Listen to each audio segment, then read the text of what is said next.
What's up, everybody? Welcome back to Sharp Technique. Today I have this beautiful AWOK dual C5 touch board in front of you. For those of you that don't know what this is, essentially this is a board that can scan for Bluetooth, Wi-Fi signals, and there's a multitude of things that you can do with these. So kind of related to the Flipper Zero community. If you're familiar with that. If you're not, please look these up. Pretty cool stuff, fun to have, fun to war drive. So war driving is basically taking one of these on the road and identifying where some of these Bluetooth, Wi-Fi, flock camera signals are at, and just kind of creating a small database.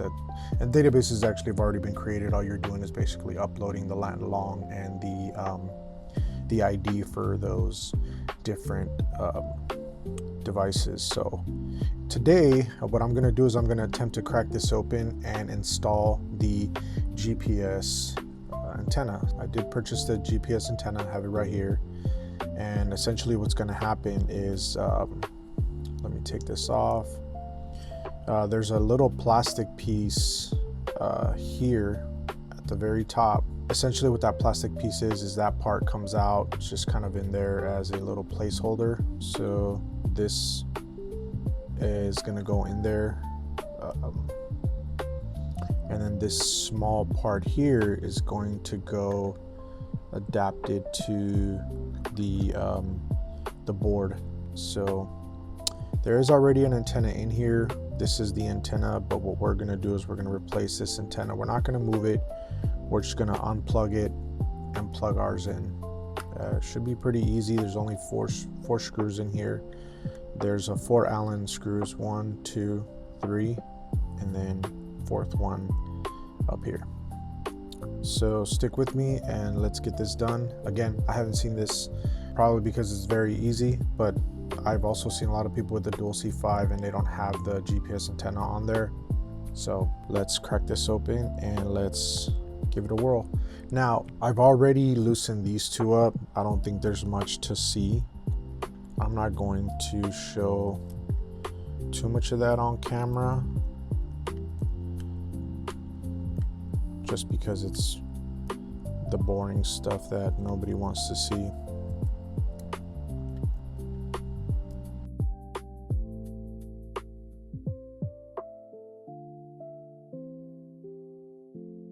So this is the part number that I have here.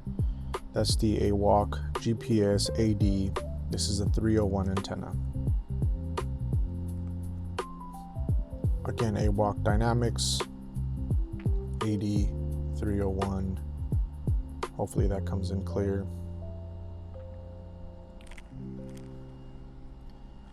All right. Let's remove these antennas as well. So these antennas are pretty much for the dual ESP32s. There's 2 ESP32s on board here, and basically each antenna will drive each one. So now that I've kind of got this open,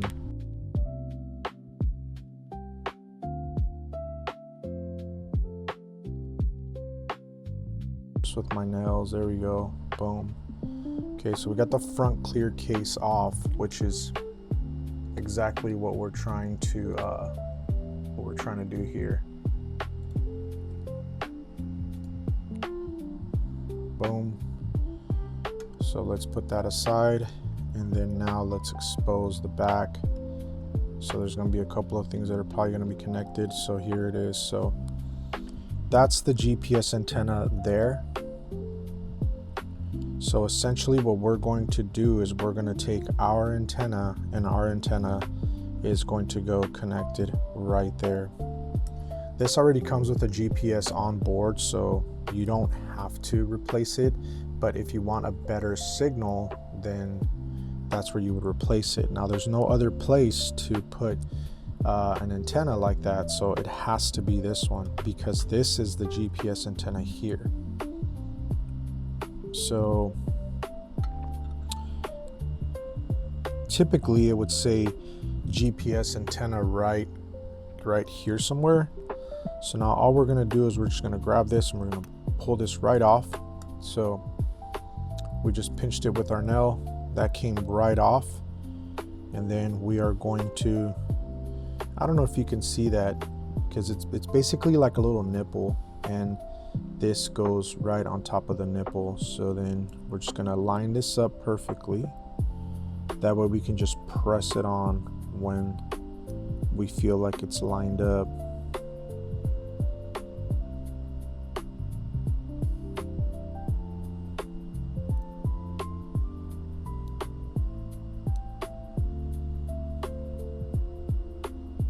And again, we do have to line it up.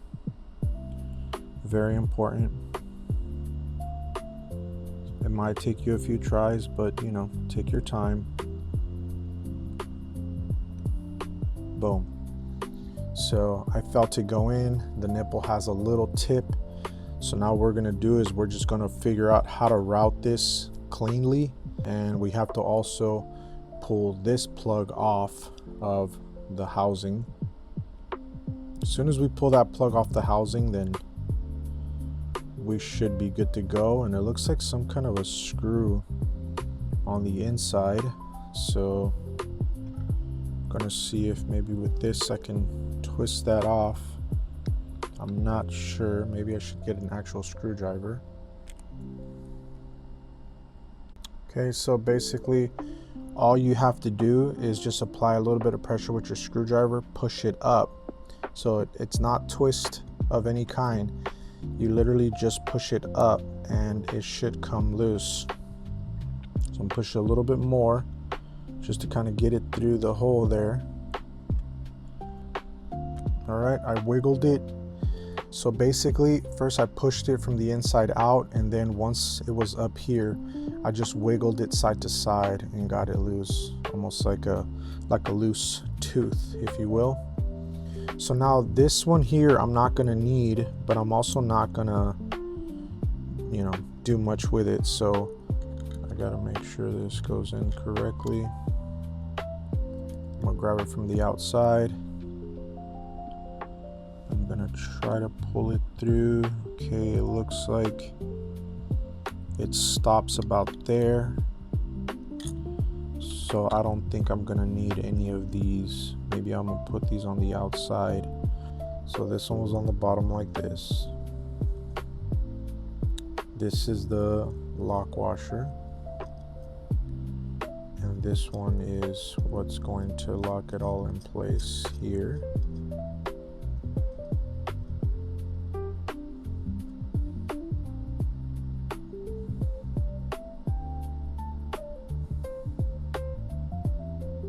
So this pretty much just tightened it by hand. I'll get it all the way later. And then here I just got to make sure I don't get any of these buttons involved. What would look the coolest, you can pivot this, so you can move this around once you have it inserted. Don't go that way. I'm gonna go behind these and then try not to interact. I'm just gonna tuck this one in the back here, and I'm gonna drop this back in. Gotta make sure I pass all this stuff up and not interfere with anything, basically. So now I'm just gonna look at the back. So basically right now I have it coming down and then roping around. It doesn't interfere with any of the buttons. It's perfect. It's not tangled.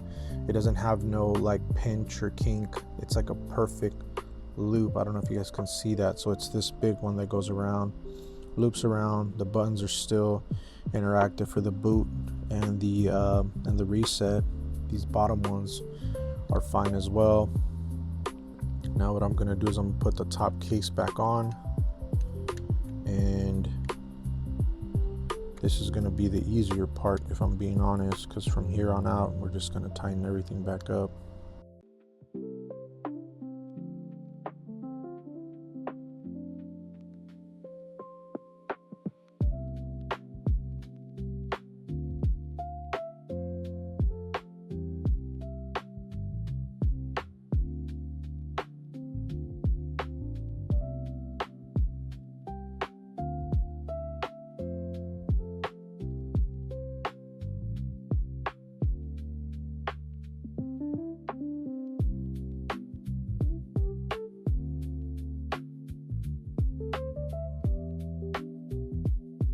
These are all done.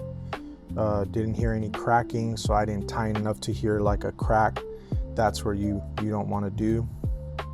So now we're gonna screw on our, I always like to go back first just to feel like when it's seated, and then I go forward. So look at that, that's beautiful. And then we can put our ESP32 antennas on for Wi-Fi and Bluetooth.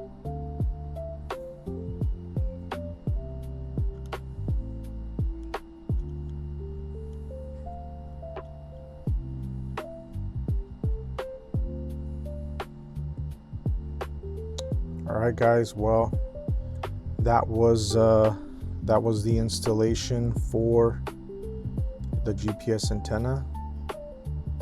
Let me back out the camera a little bit. Okay, so there it is. That's the GPS antenna installed. It looks beautiful. These are the tools that I used: Allen wrench, Allen key, flathead screwdriver, small little pry bar. You might want to get yourself a plastic one. I have a few of those. I just had this one on hand. Fingernails, and here is the little protective cover. So at the moment right now I don't have it on my Flipper Zero. My Flipper Zero is charging, but essentially that's what the GPS antenna installation looks like. So I hope you guys like the video, and like and subscribe, and I will have some more stuff posted. And I will be war driving with this soon enough, and I'll post some of that as well. All right, guys, I am happy to report that the GPS is working. It already locked onto 22 satellites, so it's right there up on the top upper left-hand side. So I am getting lat longs, GPS hits. So yeah, there it is, guys. That is the GPS installation for the AWOK Dual C5 Touch, and it would basically be the same thing on the Mini as well. Have a good one, and as always, stay sharp.